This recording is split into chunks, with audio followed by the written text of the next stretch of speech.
दोस्तों, जब पुलिस और प्रोसिक्यूशन जैसे स्तंभों पर इस समाज के व्यक्ति को अविश्वास पैदा हो जाए, जब पुलिस आपके द्वारा दर्ज कराई गई रिपोर्ट में अंतिम में यह पेश करती है कि आपके मामले में तो कोई मामला ही नहीं बनता है और इस प्रकार से वो आपके मामले के खिलाफ एक खात्मा रिपोर्ट पेश कर दिए कि इन्होंने जो एफआईआर दर्ज कराई है उसमें कोई भी दम वाली बात नहीं है और इसीलिए आदरणीय मजिस्ट्रेट साहब, आप हमारी क्लोजर रिपोर्ट को स्वीकार करिए और मामले को रफा दफा करिए।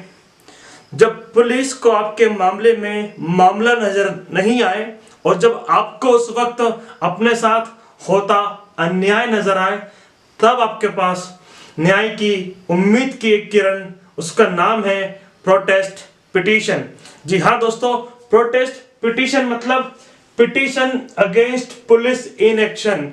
पुलिस की लापरवाही, पुलिस की कमजोरी के खिलाफ आप कोर्ट में जा सकते हैं। Protest petition is the last shot at justice. आपका जो एफआईआर दर्ज कराई थी, क्लोजर रिपोर्ट सबमिट हो चुकी है, उसके बाद भी आपके पास अगर कोई एक मौका है, जो लास्ट शॉट एट जस्टिस है, वो है protest petition. It is a last resort to gain right. It is a judicial innovation against injustice. Judicial innovation इसलिए कह रहा हूं क्योंकि सीआरपीसी में इसका प्रोविजन नहीं दिया हुआ है। यह जुडिशियल इनोवेशन मतलब जजमेंट्स के थ्रू प्रोटेस्ट पिटीशन का कंसेप्ट हमारे क्रिमिनल लॉ में आया है। And last, it is a representation before जज फॉर जस्टिस। और अंततः जब पुलिस अपने हाथ खड़े कर देती है आपके खिलाफ हुए अन्याय में, तब आपके पास एक रेमेडी होती है। उस रेमेडी का नाम है प्रोटेस्ट पिटीशन। आइए दोस्तों, मैं सीआरपीसी के साथ इसकी बात करता हूं और वहां से इस प्रोटेस्ट पिटीशन के कंसेप्ट को आप तक पहुंचाने की कोशिश करता हूं। जैसा कि हम सभी जानते हैं दोस्तों, है ना, जो एफआईआर जो हमारी होती है वो 154 में इंफॉर्मेशन जिसकी दी जाती है, रीड विथ हम करते हैं 156(1).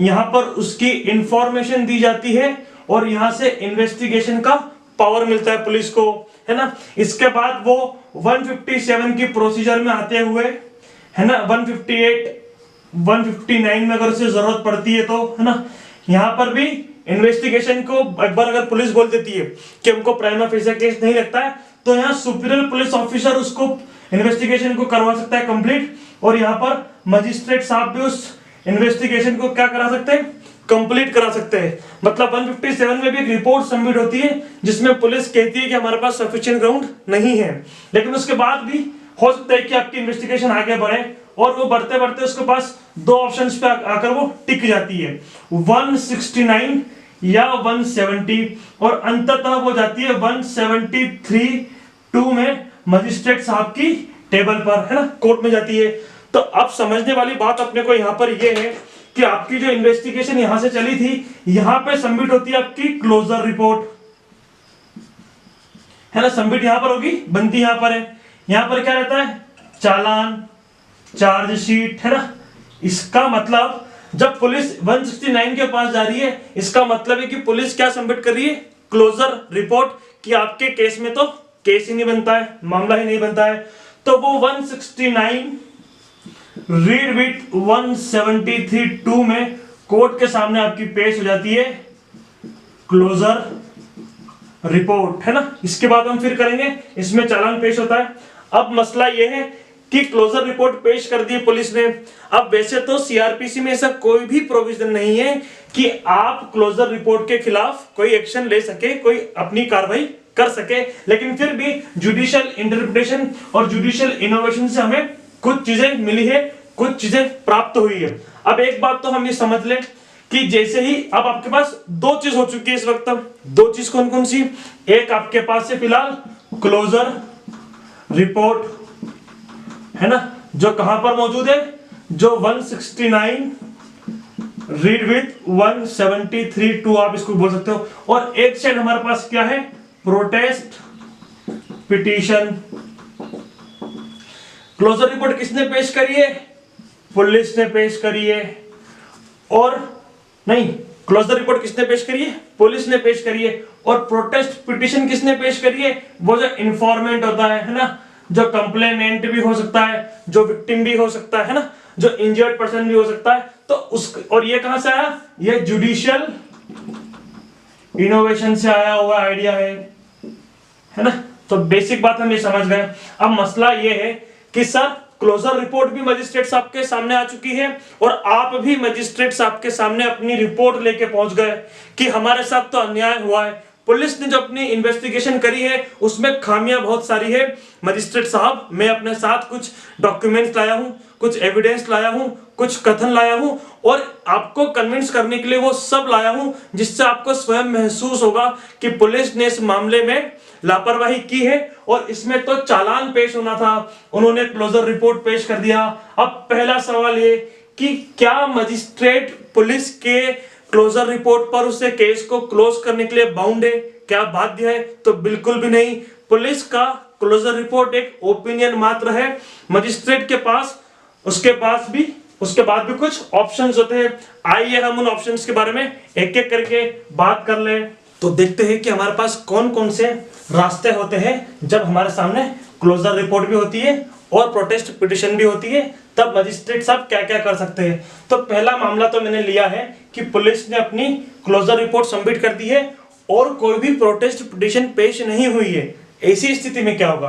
तो ऐसी स्थिति में कॉग्निजेंस मजिस्ट्रेट साहब चाहे तो ले सकते हैं। इसका मतलब कि पुलिस अगर ये ओपिनियन देती है कि हमको तो नहीं लगता है कि कुछ मामला बनता है, उसके बाद भी मजिस्ट्रेट का डिस्क्रिशन है, वो कॉग्निजेंस भी ले सकते हैं और केस को क्लोज भी यहाँ पर कर सकते हैं, जैसा कि हमने देखा है ना। मतलब या तो वो रिजेक्ट कर देंगे इसको, है ना, और कॉग्निजेंस चलेंगे। अगर वो इसको एक्सेप्ट कर लेते हैं और प्रोटेस्ट पिटीशन रहती है उसको भी उसको रिजेक्ट कर देते हैं या नहीं भी होती है तो भी केस क्या हो जाएगा? आपका क्लोज हो जाएगा। तो ये तो बहुत सिंपल सिचुएशन है। अब हम तीन इंपॉर्टेंट सिचुएशन देखते हैं कि सबसे पहले तो वो क्लोजर रिपोर्ट को उन्होंने क्या कर दिया? रिजेक्ट। और एक्सेप्ट किसको कर लिया?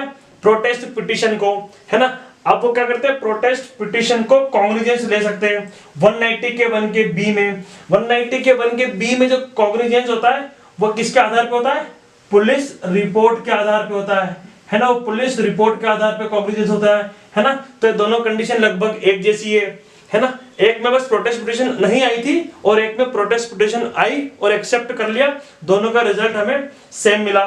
नेक्स्ट आपने क्लोजर रिपोर्ट को एक्सेप्ट कर लिया, मतलब पुलिस की बात भी आपने मान ली और आपने क्या करा? आपने इस प्रोटेस्ट पिटीशन को कंप्लेंट ट्रीट कर लिया कि पुलिस की क्लोजर रिपोर्ट हम स्वीकार करते हैं, पुलिस की तरफ से तो मामला चलो नहीं बनता है। एक काम करो भैया, हम आपकी जो प्रोटेस्ट पिटीशन है ना इसको प्राइवेट कंप्लेंट मान लेते हैं और 190 के 1 के ए में जो हमारे पास कंप्लेंट के थ्रू कॉग्निजेंस लेने का पावर है, हम उसमें क्या करते हैं? कॉग्निजेंस ले लेते हैं। नेक्स्ट ऑप्शन क्या है आपके पास? आप इसको रिजेक्ट कर दो क्लोजर रिपोर्ट को और इसको एक्सेप्ट कर लो और पुलिस को डायरेक्ट करो कि आप मामले में क्या करो? फर्दर इन्वेस्टिगेशन करो। तो हमने देखा कि कुछ रास्ते मजिस्ट्रेट के पास होते हैं जब उनके सामने क्लोजर रिपोर्ट भी होती है, जब उनके सामने प्रोटेस्ट पिटीशन भी होती है। दोस्तों एक केस लॉ है Bhagwant Singh versus commissioner of police का। उस मामले में बताया गया था 1985 का मामला है, उसमें बताया गया था कि मजिस्ट्रेट की एक ड्यूटी है ना, ऑल्दो मैंडेटरी नहीं बताया गया था पर एक डायरेक्शन दिया गया था, डायरेक्टरी है कि मजिस्ट्रेट क्लोजर रिपोर्ट को एक्सेप्ट करने के पहले, है ना, ऑडियो अल्टरम पार्टम के तहत, मतलब प्रिंसिपल ऑफ नेचुरल जस्टिस के तहत किसे इन्फॉर्मेंट को नोटिस दे कि आपकी दी हुई सूचना पर पुलिस ने यहाँ पर क्लोजर रिपोर्ट पेश करी है, आपको कुछ कहना है क्या, है ना। तब जाके वो अपनी प्रोटेस्ट पिटीशन यहाँ पर पेश कर सकता है। तो हमने ये बात देखी।